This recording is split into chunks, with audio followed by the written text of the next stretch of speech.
ভারতের নীতি নির্ধারকদের পরিকল্পনাতেই পলাতক ফ্যাসিস্ট শেখ হাসিনাকে কথা বলার সুযোগ দেওয়া হয়েছে বলে অভিযোগ করেছেন বিএনপির সিনিয়র যুগ্ম মহাসচিব রুহুল কবির রিজভী। সকালে ডক্টরস অ্যাসোসিয়েশন অব বাংলাদেশ ড্যাবের ৩১তম প্রতিষ্ঠাবার্ষিকী উপলক্ষে শহীদ প্রেসিডেন্ট জিয়াউর রহমান ও বেগম খালেদা জিয়ার সমাধিতে শ্রদ্ধা নিবেদন শেষে এ অভিযোগ করেন তিনি। বলেন, প্রত্যর্পণ চুক্তি অনুযায়ী শেখ হাসিনাকে ফেরত না দিয়ে তাকে রাজনীতির সুযোগ করে দিচ্ছে ভারত। এটি জাতীয় সার্বভৌমত্বের প্রতি অপমানজনক আচরণ। একে অভ্যন্তরীণ বিষয়ে হস্তক্ষেপ মনে করেন রিজভী। বলেন, পালিয়ে যাওয়ার দিনে শেখ হাসিনাকে এই সুযোগ করে দিয়ে জুলাই গণঅভ্যুত্থানের শহীদদের প্রতি অপমান করা হয়েছে। রিজভী আরও বলেন, বাংলাদেশ যখন নিজের পায়ে দাঁড়ানোর পথে হাঁটে তখনই আন্তর্জাতিক নানা চক্রান্ত সেই পথে বাধা তৈরি করে। এই ষড়যন্ত্র মোকাবেলায় সবাইকে প্রস্তুত থাকার আহ্বানও জানান রিজভী।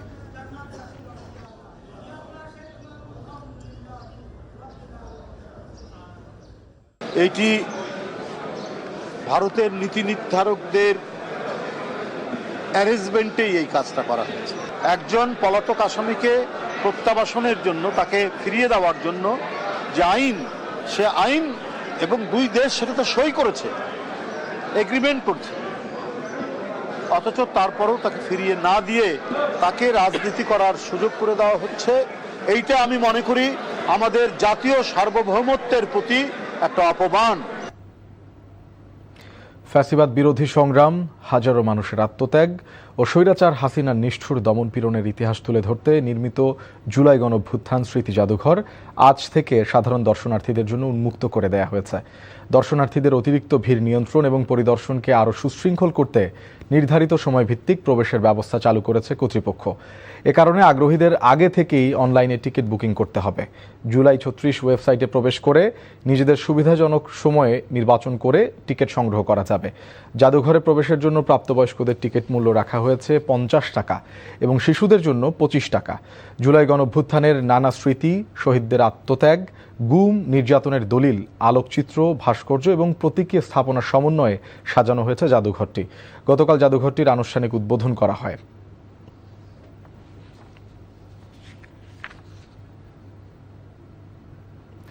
দর্শক, জুলাই গণঅভ্যুত্থান স্মৃতি জাদুঘরে আছেন আমাদের সহকর্মী আপেল শাহরিয়ার। আমরা সরাসরি যুক্ত হচ্ছি তার সাথে। আপেল, গতকাল উদ্বোধনের পর আজ প্রথম দিন জাদুঘরে দর্শনার্থীদের ভিড় কেমন দেখছেন, তারা কি বলছে, তাদের প্রতিক্রিয়া জানাবেন।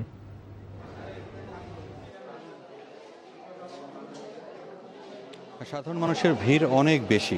আজকে দিনের জন্য অনেকে অপেক্ষায় ছিলেন কবে জাদুঘরটি উন্মুক্ত করে দেওয়া হবে।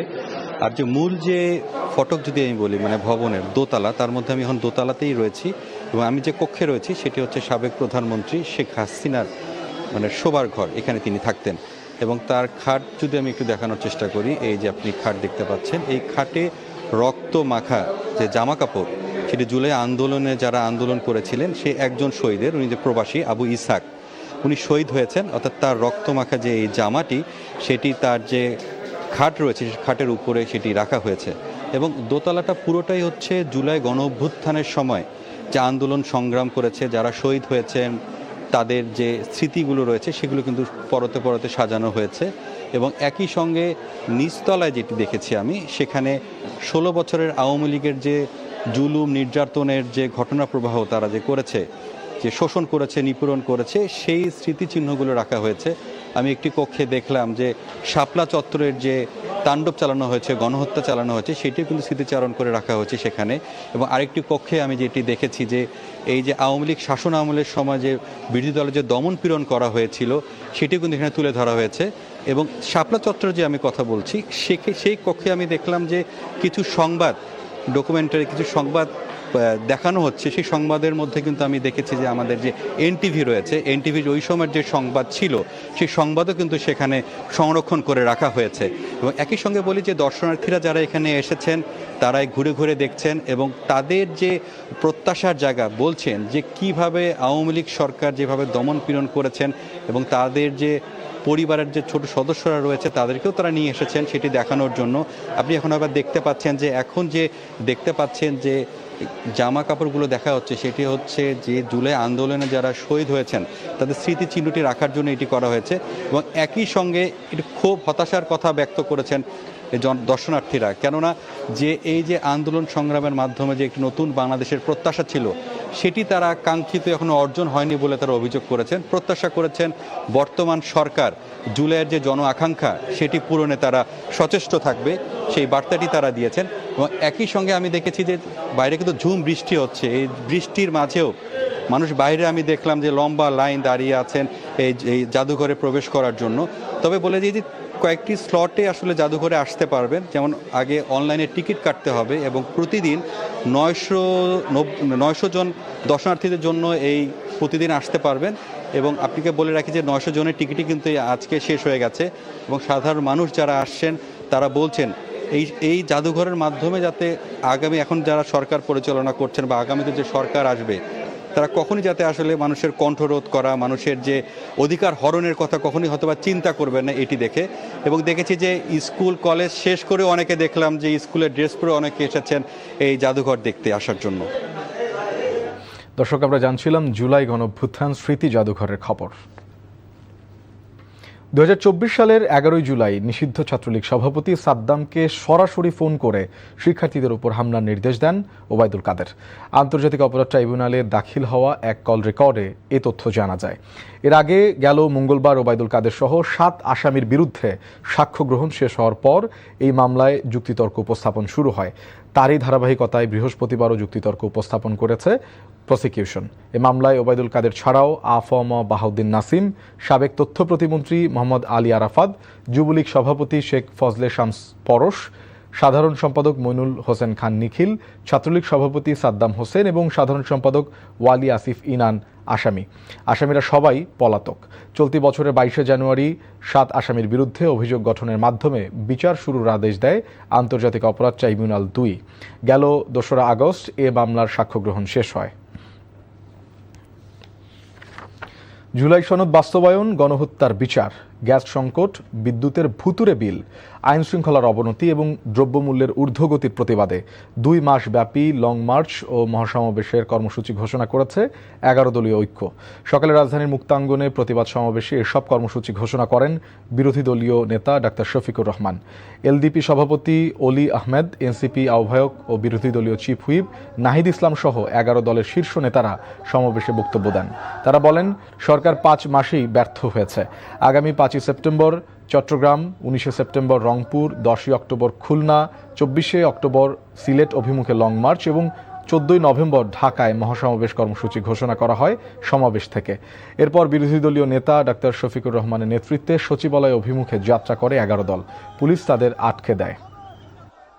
বাংলাদেশের প্রত্যেকটি গ্রাম থেকে, পাড়া থেকে, মহল্লা থেকে আমাদের ভাই বোনেরা ঢাকার দিকে রওনা করবে।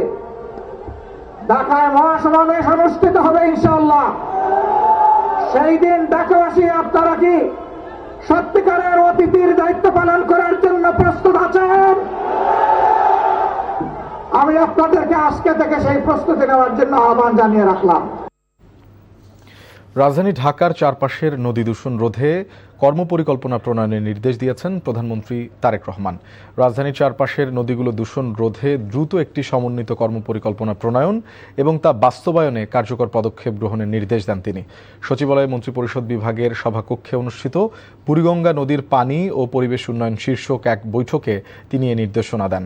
বৈঠকে বুড়িগঙ্গা, তুরাগ, বালু, শীতলক্ষা এবং রাজধানী সংলগ্ন অন্যান্য নদীর বর্তমান পরিবেশগত অবস্থা, দূষণের উৎস, বিদ্যমান চ্যালেঞ্জ এবং দীর্ঘমেয়াদী সমাধানের উপায় নিয়ে বিস্তারিত আলোচনা হয়। বিশেষ করে শিল্প কারখানার অপরিশোধিত বর্জ্য, নদীতে নিঃসরণ, অপর্যাপ্ত পয়ঃনিষ্কাশন ও ড্রেনেজ ব্যবস্থা, খালগুলোর নাব্যতা হ্রাস এবং কঠিন বর্জ্য ব্যবস্থাপনায় দুর্বলতাকে নদী দূষণের প্রধান কারণ হিসাবে চিহ্নিত করা হয়। এ সময় নদী দূষণ রোধে শিল্প কারখানায় বর্জ্য শোধনাগার ইটিপি কার্যকরভাবে পরিচালনা নিশ্চিত করা, খাল ও ড্রেনেজ ব্যবস্থার উন্নয়ন, দূষণকারীদের বিরুদ্ধে নিয়মিত অভিযান পরিচালনা, বিদ্যমান পরিবেশ আইন কার্যকরভাবে প্রয়োগ এবং সরকারের সংশ্লিষ্ট সংস্থাগুলোর মধ্যে সমন্বয় আরও জোরদারের উপর গুরুত্ব আরোপ করা হয়।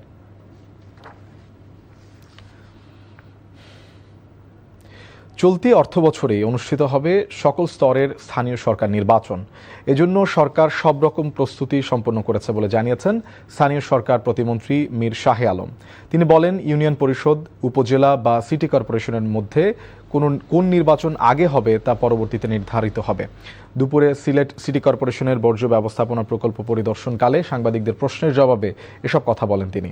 এ সময় স্থানীয় সরকার প্রতিমন্ত্রী মীর শাহে আলম বলেন, পলাতক শেখ হাসিনার দেশে ফেরার কোনো সুযোগ নেই। দেশে এলেই গ্রেফতার এবং প্রচলিত আইনে তার বিচার করা হবে। ওনার তো দেশে আসার কোনো সুযোগ নাই, আর দেশে আসলে ওনাকে গ্রেপ্তার হতে হবে এবং ওনার বিরুদ্ধে অলরেডি মামলা রায় হয়ে গেছে। ওনাকে জেলের ভিতর যেতে হবে এবং সেই রায়টি কার্যকরী হবে। এই আগস্টের পরেই আমরা অর্থ মন্ত্রণালয়, স্থানীয় সরকার মন্ত্রণালয় এবং সিটি কর্পোরেশন বসে সিদ্ধান্ত নিব। তবে সরকারের ঘোষণা যেটি, এই অর্থ বছরের মধ্যেই আমরা 5টি নির্বাচন সমাপ্ত করব ইনশাল্লাহ। দীর্ঘদিন বন্ধ থাকার পর এক্সিলারেট এনার্জির এলএনজি টার্মিনাল থেকে আবারও জাতীয় গ্রিডে গ্যাস সরবরাহ শুরু হওয়ায় কাটতে শুরু করেছে রাজধানী সহ দেশের বিভিন্ন এলাকার গ্যাস সংকট। আগের মতো সিএনজি ফিলিং স্টেশনগুলোতে দীর্ঘ লাইন নেই। খুব শীঘ্রই গ্যাস সরবরাহ পুরোপুরি স্বাভাবিক হবে বলে আশা সংশ্লিষ্টদের। আবির আহমেদের রিপোর্টে বিস্তারিত। গ্যাস সরবরাহ বাড়ায় রাজধানীর ফিলিং স্টেশনগুলোতে ফিরেছে স্বস্তি। অধিকাংশ স্টেশনে এখন তুলনামূলক কম সময়ে মিলছে গ্যাস। আগের মতো দীর্ঘ লাইন বা ঘন্টার পর ঘন্টা অপেক্ষার চিত্রও নেই। গতকালকে আমি 2 ঘন্টা দাঁড়িয়েছিলাম, আজকে কিন্তু দাঁড়া থাকতে হয় 2 মিনিট লাগছে। হওয়া অবস্থা একটু ভালো আছে, আজকে আর কোনো সিরিয়াল পাই না। আয়া 2টা গাড়ির পরে ঢুকে গেছে পাম্পে। আজকে আইসা এখনই গ্যাস পাইতেছি, ভালো লাগছে। গতকালকে একটু অনেক সিরিয়াল ছিল। ভোগান্তি কমায় ফিলিং স্টেশন কর্তৃপক্ষ সন্তুষ্ট। গতকালকে রাত্রে থেকে গ্যাসের চাপ বাড়ছে, যার ফলে আমরা গ্যাস সঠিকভাবে কাস্টমারকে দিতে পারছি। গ্যাসের চাপ ঠিক আছে, গ্যাসের চাপ বাড়ছে, 200 পর্যন্ত উঠতেছে, কিন্তু গাড়ির চাপ কমে যাওয়ার কারণ মনে করেন যে আসার মাত্র হয়ে যাইতেছে। বসতবাড়িতে গ্যাস স্বল্পতায় টানা কয়েকদিনের ভোগান্তিও কমতে শুরু করেছে। গ্যাসের চাপ বাড়ায় রান্নার কষ্ট কমেছে, দুর্ভোগ কমেছে গৃহিণীদের। আপাতত কিছুটা স্বস্তি ফিরলেও পরিস্থিতি স্বাভাবিক রাখতে নিয়মিত গ্যাস সরবরাহ অব্যাহত রাখার বিকল্প দেখছেন না সংশ্লিষ্টরা।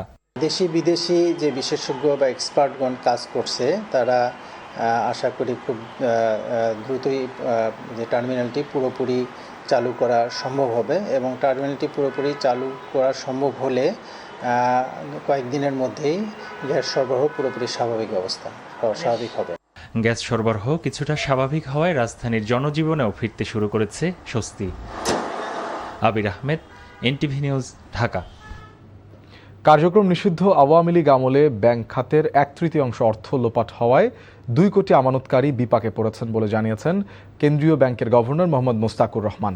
সকালে ঢাকা বিশ্ববিদ্যালয়ে ডাচ বাংলা ব্যাংক আয়োজিত আলোচনা সভায় গভর্নর বলেন, ফ্যাসিস্ট আওয়ামী লীগ সরকার দেশের অর্থনীতিকে পঙ্গু করে দিয়ে গেছে। তিনি জানান, ব্যাংকিং খাতের 1/3 টাকা চুরি করে নিয়ে গেছে পলাতকরা। এ কারণে 2 কোটি আমানতকারী ভোগান্তিতে পড়েছেন। এ অবস্থায় ব্যাংকিং খাত ভালোভাবে পরিচালনা করা সম্ভব হচ্ছে না। গভর্নর বলেন, ব্যাংকিং খাতে মোট খেলাপির পরিমাণ 36%, যা এই খাতের জন্য অশনি সংকেত। খেলাপি কমিয়ে আনার জন্য 18 মাসের একটি উদ্যোগ নেওয়া হয়েছে বলেও জানান গভর্নর মোস্তাকুর রহমান। শিক্ষার্থীবৃন্দ, 2 বছর পূর্তি পালন করলাম। আমরা জানি সরকারি পৃষ্ঠপোষকতায় ব্যাংকিং সেক্টরে টোটাল ডিপোজিটের 1/3 লুট করে নিয়ে যাওয়া হয়েছে। এটা চুরি, এটা কোনোভাবেই নন পারফর্মিং লোন না, যেটাকে আমরা হয়তো অ্যাকাউন্টিং এর ভাষায় এনপিএল বলছি, কিন্তু এটা আসলে এনপিএল ওই অর্থে না। আমি যদি প্রত্যেকটা অ্যাকাউন্ট অ্যানালাইজ করি তাহলে দেখবে এটা একেবারেই চুরি, ডাহা চুরি এখানে সরকারি পৃষ্ঠপোষকতা। ফলাফল কি? 2 কোটির উপরে আমানতকারী কিন্তু সাফার করেছে, কেউ এখনো করছে। প্রধানমন্ত্রী তারেক রহমানের শ্বশুর ও সাবেক নৌবাহিনী প্রধান রিয়ার অ্যাডমিরাল মাহবুব আলী খানের 42তম মৃত্যুবার্ষিকী আজ। দিবসটি উপলক্ষে কবর জিয়ারত, মিলাদ মাহফিল, দোয়া ও আলোচনা সহ দেশ বিদেশে বিভিন্ন কর্মসূচি পালনের কথা রয়েছে। মাহবুব আলী খান স্মৃতি কমিটির পক্ষ থেকে জানানো হয়, সকালে বনানী কবরস্থানে মাহবুব আলী খানের কবরে পুষ্পস্তবক অর্পণ, কোরআন খতম ও মোনাজাত করার কথা। এছাড়া বাংলাদেশ নৌবাহিনীর পক্ষ থেকেও তার কবরে পুষ্পমাল্য অর্পণ, দুস্থদের মাঝে খাবার বিতরণ ও নৌবাহিনীর বিভিন্ন দপ্তরে দোয়া মাহফিল করা হবে। মাহবুব আলী খান 1979 সালে নৌবাহিনীর প্রধানের দায়িত্ব পালন করেন। পরে জিয়াউর রহমানের সরকারের মন্ত্রী হিসেবেও দায়িত্ব পালন করেন তিনি। 1984 সালের 6 আগস্ট মারা যান মাহবুব আলী। এইমাত্র পাওয়া খবরে জানা গেছে, রাষ্ট্রপতি নির্বাচনের তফসিল ঘোষণা করেছে নির্বাচন কমিশন। ভোট গ্রহণ 20 আগস্ট, মনোনয়নপত্র দাখিল 13 আগস্ট, প্রত্যাহার 18 আগস্ট। দেশের বাজারে আবারও বাড়ল স্বর্ণের দাম। নতুন মূল্য অনুযায়ী 22 ক্যারেট স্বর্ণের দাম ভরি প্রতি 9,856 টাকা বাড়িয়ে নির্ধারণ করা হয়েছে 2,32,930 টাকা। সকালে এক বিজ্ঞপ্তিতে নতুন এই মূল্য ঘোষণা করেছে বাংলাদেশ জুয়েলার্স অ্যাসোসিয়েশন বাজুস। এদিকে 9,448 টাকা বাড়িয়ে 21 ক্যারেটের এক ভরি স্বর্ণের দাম নির্ধারণ করা হয়েছে 2,22,491 টাকা। এছাড়া 18 ক্যারেট ভরি 1,91,056 টাকা, আর সনাতন পদ্ধতির প্রতি ভরি 1,56,064 টাকা। এদিকে স্বর্ণের পাশাপাশি বাড়ানো হয়েছে রূপার দামও। নতুন দামে 22 ক্যারেট এক ভরি রূপায় 292 টাকা বাড়িয়ে নির্ধারণ করা হয়েছে 4,899 টাকা। এছাড়া 21 ক্যারেট ভরিতে 292 টাকা বাড়িয়ে 4,666 টাকা, আর 18 ক্যারেটের এক ভরি রূপার দাম 233 টাকা বাড়িয়ে 4,024 টাকা করা হয়েছে। আগামী 14 নভেম্বর ঢাকায় মহাসমাবেশের ডাক দিয়েছে 11 দলীয় ঐক্য।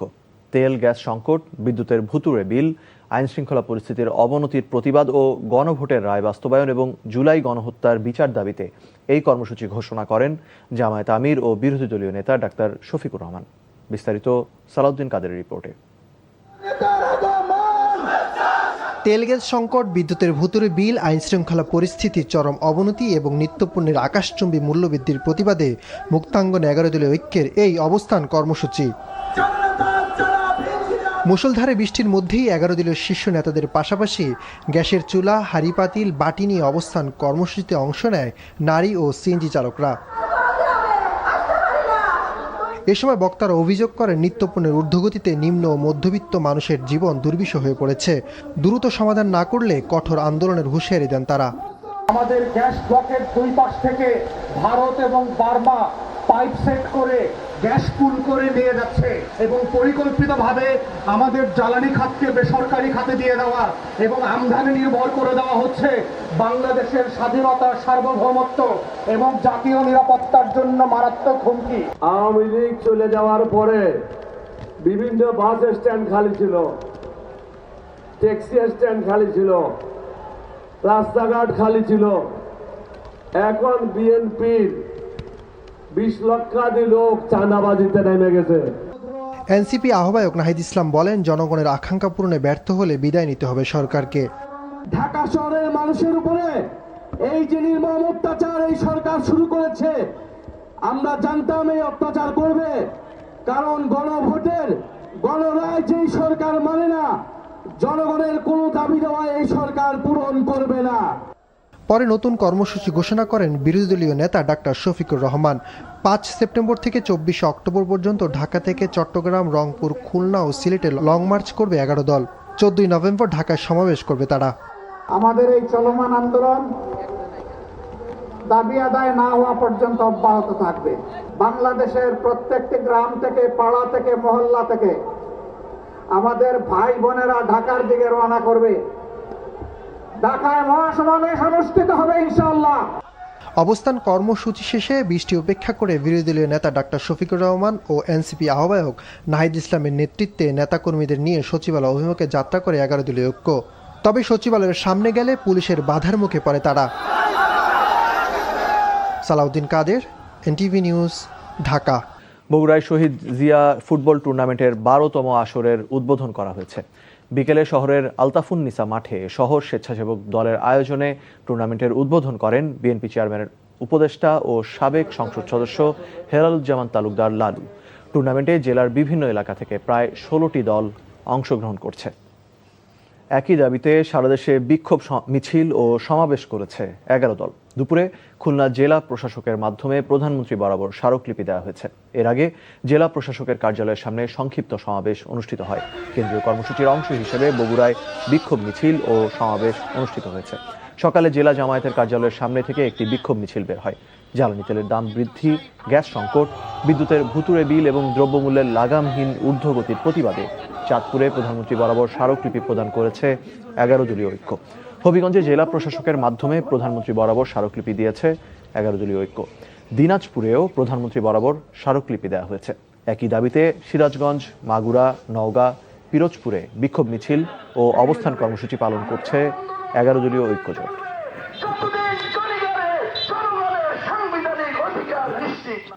কক্সবাজারের উখিয়া সীমান্তে স্থলমাইন বিস্ফোরণে এক বাংলাদেশি নাগরিক গুরুতর আহত হয়েছে।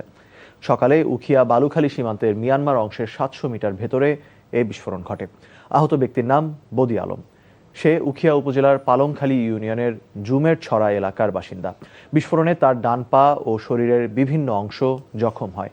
সীমান্তের বাসিন্দারা তাকে উদ্ধার করে প্রথমে উখিয়ার কুতুপালং হাসপাতালে নিয়ে যায়। পরে উন্নত চিকিৎসার জন্য তাকে চট্টগ্রাম মেডিকেল কলেজ হাসপাতালে পাঠানো হয়। চট্টগ্রামে বিপুল পরিমাণ ইয়াবা সহ 6 মাদক চোরাচালানিকে আটক করেছে পুলিশ। দুপুরে ব্রিফিংয়ে র্যাব 7-এর Chittagong company commander lieutenant Tahidul Islam জানান, একটি বাইকার গ্যাং মাদক সহ কক্সবাজারের রামু থেকে চট্টগ্রাম মহানগরীর দিকে আসছে এমন খবরে র্যাব সদস্যরা চট্টগ্রামের পটিয়া সরকারি কলেজ মসজিদের বিপরীত পাশে একটি অস্থায়ী চেকপোস্ট বসিয়ে তল্লাশি শুরু করে। এ সময় 5টি মোটরসাইকেল তল্লাশি করে বিপুল পরিমাণ ইয়াবা জব্দ করা হয়। বিএনপির কেন্দ্রীয় নেতা ও জাতীয় সংসদের হুইপ রুহুল কুদ্দুস তালুকদার দুলু অভিযোগ করেছেন, সাম্রাজ্যবাদী শক্তির মদতপুষ্ট ফ্যাসিস্ট সরকার দেশের শিক্ষা ব্যবস্থাকে ধ্বংস করার ষড়যন্ত্র করেছিল। দুপুরে নাটোর সদর উপজেলার হয়বতপুরে বেগম খালেদা জিয়া মহাবিদ্যালয়ের নতুন ভবনের ভিত্তি স্থাপন অনুষ্ঠানে এসব কথা বলেন দুলু। তিনি বলেন, শুধুমাত্র নামের কারণে 2001 সালে প্রতিষ্ঠিত বেগম খালেদা জিয়া মহাবিদ্যালয়ের এমপিও বাতিল করেছিল আওয়ামী লীগ সরকার। মহেশখালী এলএনজি টার্মিনাল থেকে 662 মিলিয়ন ঘনফুট গ্যাস সরবরাহ শুরুর কথা জানান কর্ণফুলী গ্যাস ডিস্ট্রিবিউশন কোম্পানির জিএম তাজউদ্দিন ঢালী। সকালে মহেশখালী এলএনজি টার্মিনালের যান্ত্রিক ত্রুটির কাজ শেষে গ্যাস সরবরাহ শুরু হয়। দুপুরে জাতীয় গ্রিডে 662 মিলিয়ন ঘনফুট গ্যাস সরবরাহ করা হচ্ছে। আর চট্টগ্রামে চাহিদার বিপরীতে 205 মিলিয়ন ঘনফুট গ্যাস সরবরাহ করা হচ্ছে। এতে জনদুর্ভোগ কমে স্বস্তি ফিরে এসেছে। আগামী 2-1 দিনের মধ্যে সরবরাহ পুরোপুরি চালুর আশা করা হচ্ছে। এর আগে মহেশখালী এলএনজি টার্মিনাল 2টি ব্রয়লার যান্ত্রিক ত্রুটির কারণে বন্ধ হয়ে গিয়েছিল।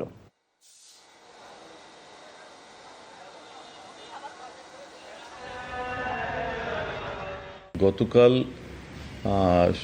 রাত থেকেই ওই আপনার এলএনজি এর প্রোডাকশনটা বেড়েছে, এবং সকাল থেকে আপনারা যেটা এর আগে 2-3 দিন দেখছেন যে সিএনজি লাইন ছিল, এখন কিন্তু আর সিএনজি স্টেশনগুলোতে গাড়ির তেমন লাইন নাই। মানে বেশ কিছুটা ডেভেলপ করেছে, আশা করছি এটা আরও ডেভেলপ করবে। 23তম রাষ্ট্রপতি নির্বাচনের সময়সীমা ঘোষণা করেছে নির্বাচন কমিশন। বিকেলে আগামী 20 আগস্ট ভোট গ্রহণের তারিখ নির্ধারণ করে আনুষ্ঠানিক তফসিল ঘোষণা করেন সিনিয়র সচিব আক্তার আহমেদ। তফসিল অনুযায়ী আগ্রহী প্রার্থীরা 13 আগস্ট মনোনয়নপত্র জমা দিতে পারবেন। 16 আগস্ট যাচাই বাছাইয়ের পর 18 আগস্ট মনোনয়নপত্র প্রত্যাহার করা যাবে। শিউলি রায়ের রিপোর্ট। গুরুতর অসুস্থতার কথা জানিয়ে গেল 24 জুলাই বিকেলে পদত্যাগ করেন রাষ্ট্রপতি শাহাবুদ্দিন।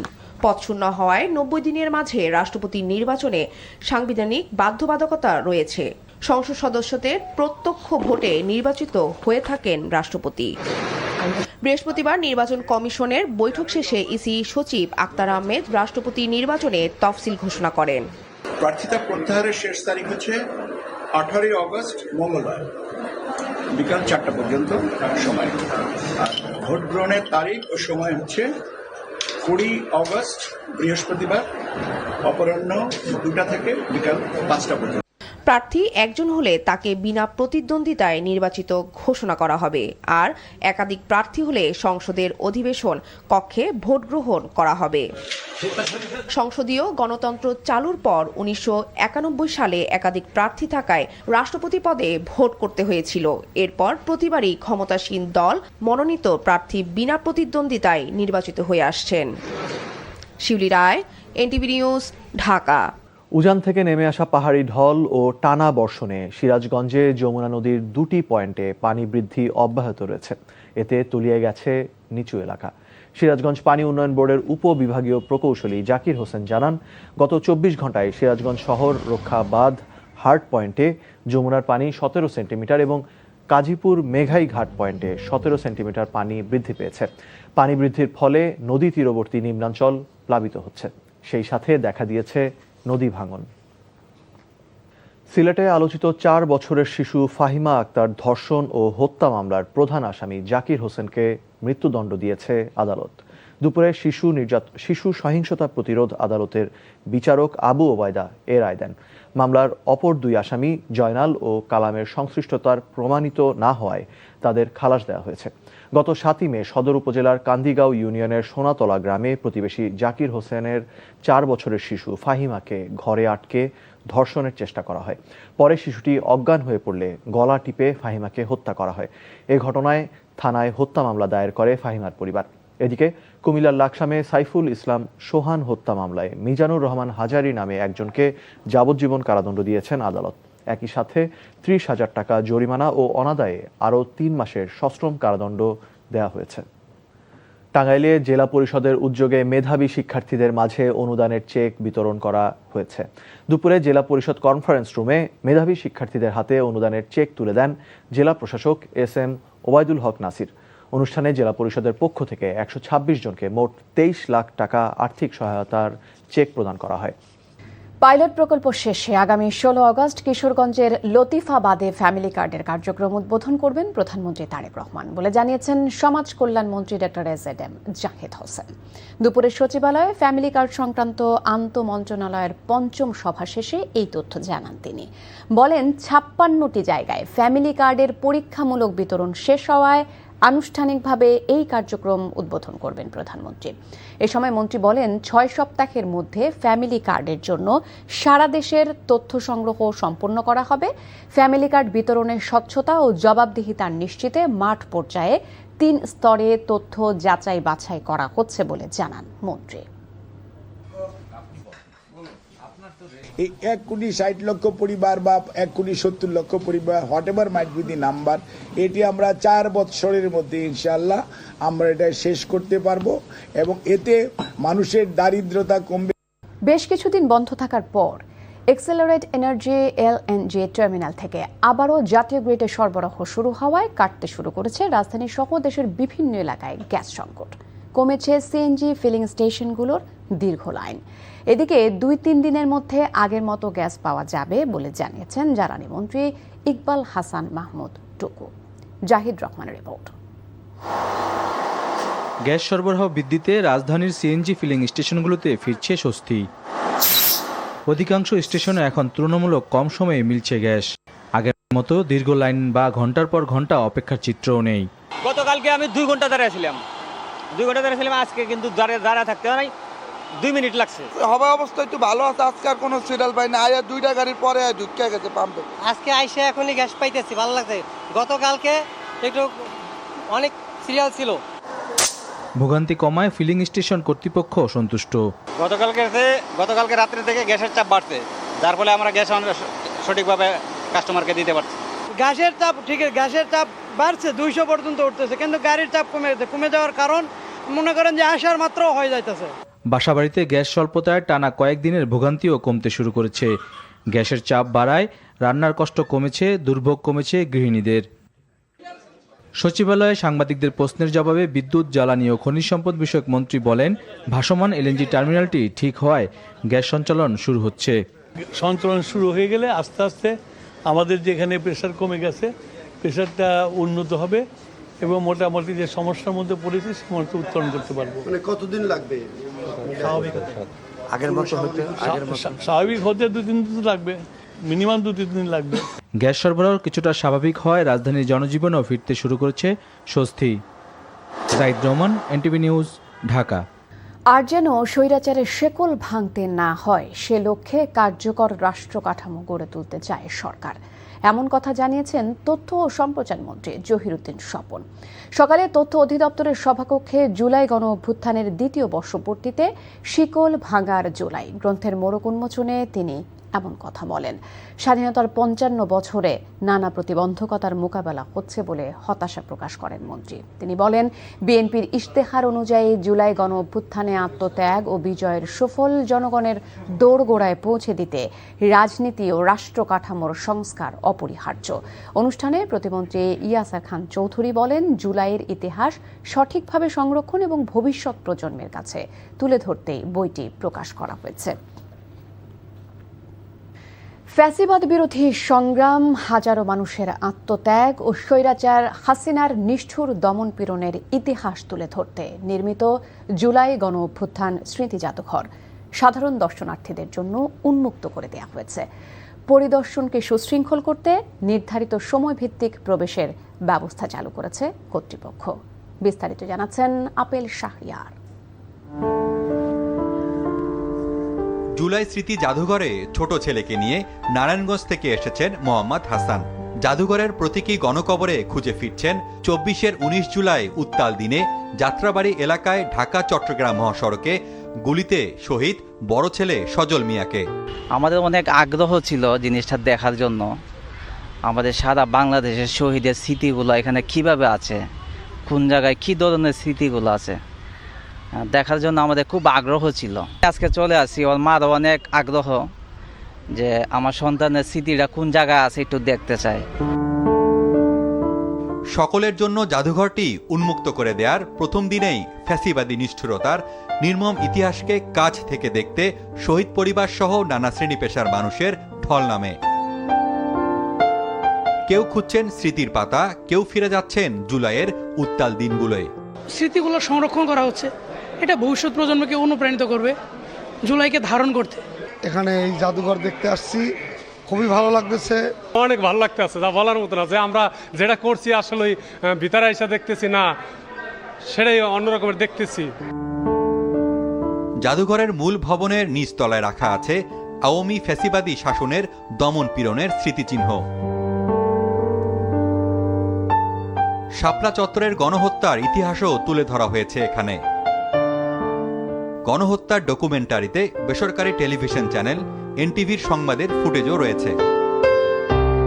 যে রুমে বসে টেলিফোনে ফ্যাসিস্ট শেখ হাসিনা গণহত্যার নির্দেশ দিয়েছেন, সেখানেও উৎসুক মানুষের ভিড়।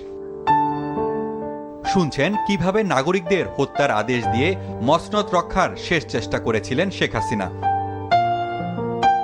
ভবনের দ্বিতীয় তলায় রাখা আছে জুলাই বিপ্লবের নানা আলোকচিত্র, সংরক্ষিত দলিল, ব্যবহৃত সামগ্রী আর শহীদদের স্মৃতিচিহ্ন।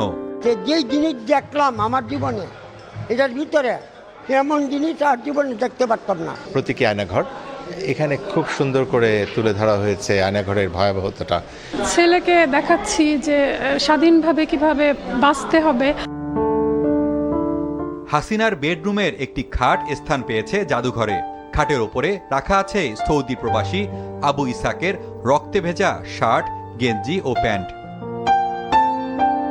প্রতিদিন সকাল 11টা থেকে 6টা পর্যন্ত অনলাইন কিংবা সরাসরি এসে টিকিট কেটে প্রবেশ করা যাবে জুলাই স্মৃতি জাদুঘরে। রক্তাক্ত জুলাই গণ অভ্যুত্থানের ঘটনা প্রবাহ, সংগ্রাম, আত্মত্যাগ ও জন আকাঙ্ক্ষার ইতিহাস সযত্নে রাখা হয়েছে জাদুঘরে। দর্শনার্থীদের প্রত্যাশা, শুধু অতীতের স্মৃতি সংরক্ষণ নয়, বরং আগামীর বাংলাদেশ বিনির্মাণের জন্য যে পদক্ষেপগুলো নেওয়া প্রয়োজন, যে মুক্ত চিন্তা, মানবিক মূল্যবোধ, গণতন্ত্রের আতুরঘর হিসেবে থাকবে এ জাদুঘর। Apple Shahriar, NTV news, July স্মৃতি জাদুঘর, ঢাকা। কর্মপরিকল্পনা প্রণয়ন করে ঢাকার চারপাশে নদী দূষণ রোধে দ্রুত পদক্ষেপ গ্রহণের নির্দেশ দিয়েছেন প্রধানমন্ত্রী তারেক রহমান। নদী ও খালপাড় রক্ষায় ঘাসের ব্যবহার নিয়েও সংশ্লিষ্ট মন্ত্রণালয় ও সংস্থাগুলোকে প্রয়োজনীয় ব্যবস্থা নিতে বলেছেন তিনি। এদিন প্রধানমন্ত্রীর সাথে সাক্ষাৎ করেন রংপুরের শিক্ষার্থী তনুশ্রী রায় ও সিকিউরিটি গার্ড রাকিব।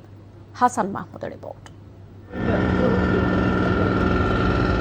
বুড়িগঙ্গা সহ ঢাকার চারপাশে বয়ে চলা নদীগুলো দীর্ঘদিন ধরে প্রভাবশালীদের দখলে আর অপরিকল্পিত ভয়াবহ দূষণে ধুঁকছে। এসব নদী রক্ষায় উদ্যোগ নিয়েছে সরকার, যার প্রেক্ষিতে সচিবালয়ে প্রধানমন্ত্রীর কার্যালয়ে বুড়িগঙ্গা নদী পানি ও পরিবেশ উন্নয়ন শীর্ষক এক বৈঠক অনুষ্ঠিত হয়, যাতে সভাপতিত্ব করেন প্রধানমন্ত্রী তারেক রহমান। বৈঠকে বুড়িগঙ্গা, তুরাগ, বালু, শীতলক্ষ্যা এবং রাজধানী সংলগ্ন অন্যান্য নদীর পরিবেশগত অবস্থা, দূষণের উৎস, বিদ্যমান চ্যালেঞ্জ এবং দীর্ঘমেয়াদী সমাধানের উপায় নিয়ে আলোচনা হয়। নদীগুলো যে আজকে দূষণ এমন পর্যায়ে গেছে যেটা মানে কল্পনাই করা যায় না। একটা কর্মপরিকল্পনা গ্রহণ করা যাতে অতি দ্রুত নদীকে রক্ষা করা যায়, পরিবেশকে বাঁচানো যায়, এই ব্যাপারে কি করা যায় সে ব্যাপারে তিনি নির্দেশ দিয়েছেন। পরে নদী ও খালপাড় রক্ষায় ঘাসের ব্যবহার নিয়ে প্রধানমন্ত্রীর সভাপতিত্বে অনুষ্ঠিত পৃথক সভায় নদী ও খালপাড়ের ক্ষয় ও দূষণ রোধে সংশ্লিষ্ট মন্ত্রণালয় ও সংস্থাগুলোকে প্রয়োজনীয় ব্যবস্থা গ্রহণের নির্দেশ দেন তারেক রহমান। রংপুরের গঙ্গাচড়া উপজেলার পূর্ব নবনীদাস সরকারি প্রাথমিক বিদ্যালয়ের ৫ম শ্রেণীর শিক্ষার্থী ক্ষুদে সঙ্গীতশিল্পী তনুশ্রী রায় প্রধানমন্ত্রীর সাথে সাক্ষাৎ করে তার ইচ্ছা পূরণ করেন। এ সময় প্রধানমন্ত্রী তাকে একটি হারমোনিয়াম উপহার দেন। এই দেশে এবং বিদেশে সব জায়গায় আমি একজন বিখ্যাত শিল্পী হতে চাই। আর ওনার সঙ্গে যে কথোপকথনটা সেটা অনেক একটা ইন্টারেস্টিং ছিল। উনি যখন আমাকে বলল যে তুমি কি সেই অনুশ্রী। একটি বেসরকারি ভবনের নিরাপত্তা কর্মী তাবিউল ইসলাম রাকিবও প্রধানমন্ত্রীর সাথে এদিন সাক্ষাৎ করে তার দীর্ঘদিনের ইচ্ছে পূরণ করেন। Hasan Mahmud, NTV news, Dhaka. 11 জুলাই নিষিদ্ধ ছাত্রলীগ সভাপতি সাদ্দামকে ফোন করে শিক্ষার্থীদের উপর হামলার নির্দেশ দেন কার্যক্রম নিষিদ্ধ আওয়ামী লীগের সাধারণ সম্পাদক ওবায়দুল কাদের।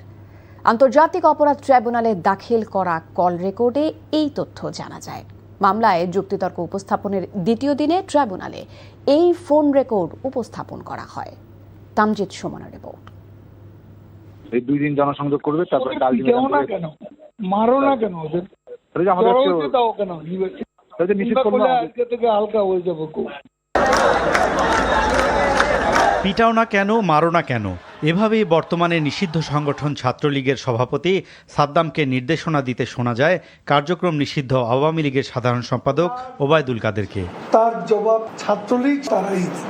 13 জুলাই শিক্ষার্থীরা যখন আন্দোলনের রূপরেখা নিয়ে সংবাদ সম্মেলনের পরিকল্পনা করে, তখন সাদ্দামকে ফোন করে এমন নির্দেশনা দেন কাদের। জমায়েত মানে জমাত আর বিএনপি যোগ হয়েছে, এটা কিছু করার নাই। তার যে আমরা যেন ওদের মুখোমুখি না যাই, এটার জন্য বারবার আমাদেরকে বলতেছিল। আজকে কে বলতেছে?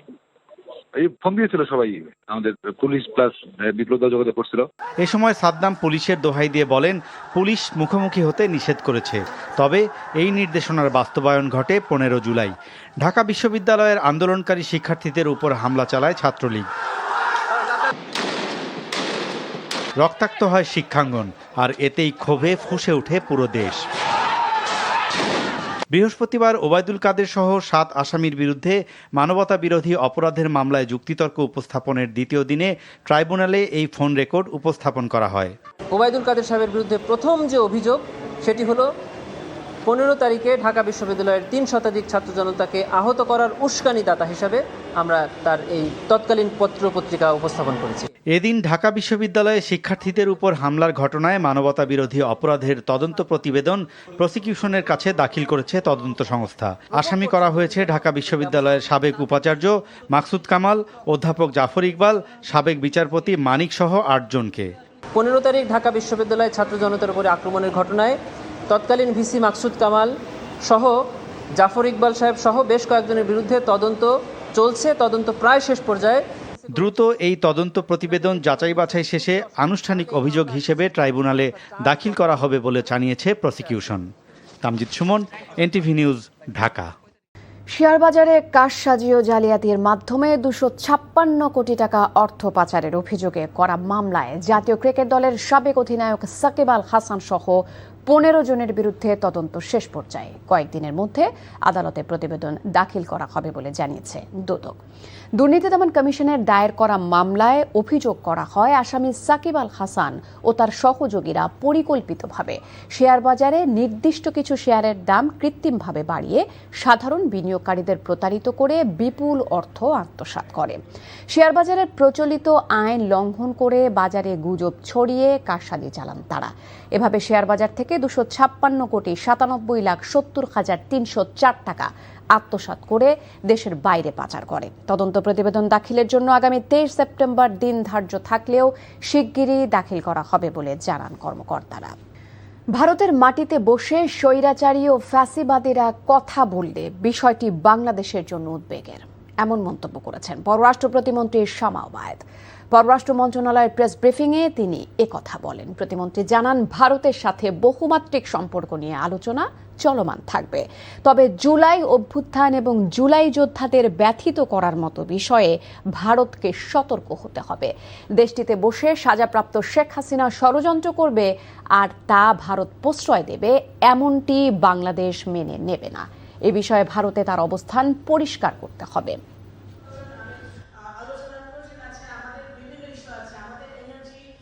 ভারতের মাটিতে বসে স্বৈরাচারী ফ্যাসিবাদী সাজাপ্রাপ্ত আওয়ামী লীগের লোকজন এবং আওয়ামী লীগের প্রধান যদি এই ধরনের ষড়যন্ত্রমূলক কাজকর্ম চালিয়ে যেতে থাকে এবং সেটা যদি ভারত সরকার এখনই বন্ধ না করে, এই মুহূর্তে বন্ধ না করে, তাহলে অবশ্যই সেটা বাংলাদেশের জনগণের জন্য একটা উদ্বেগের জায়গা তৈরি করে। ভারতের মাটিতে তারা প্রথম কথা আশ্রয় নিয়ে আছে এবং তারপরে সেই বক্তব্যগুলো তারা এখনও তারা কন্টিনিউ করতে দিবে কিনা, অ্যালাউ করবে কিনা, সেই সিদ্ধান্তটা ভারতকে নিতে হবে। খেলার পরিবেশ ফেরাতে জাতীয় স্টেডিয়াম এলাকায় মোবাইল কোর্ট চালানো হবে বলে জানিয়েছেন যুব ও ক্রীড়া প্রতিমন্ত্রী আমিনুল হক। জাতীয় স্টেডিয়াম এলাকায় বিভিন্ন স্থাপনা পরিদর্শন করে এই নির্দেশনা দেন তিনি। স্টেডিয়াম সংলগ্ন এলাকায় মাদক সেবীদের নির্মূল, পরিচ্ছন্নতা অভিযান, যানজট নিরসনে কাজ করা হবে বলে জানান ক্রীড়া প্রতিমন্ত্রী। এছাড়া ফেডারেশনগুলোর সাথে একযোগে কাজ করার নির্দেশনা দেন আমিনুল হক। এ সময় ডিএমপি কমিশনার মোসলেউদ্দিন আহমেদ সহ সংশ্লিষ্ট কর্মকর্তারা উপস্থিত ছিলেন।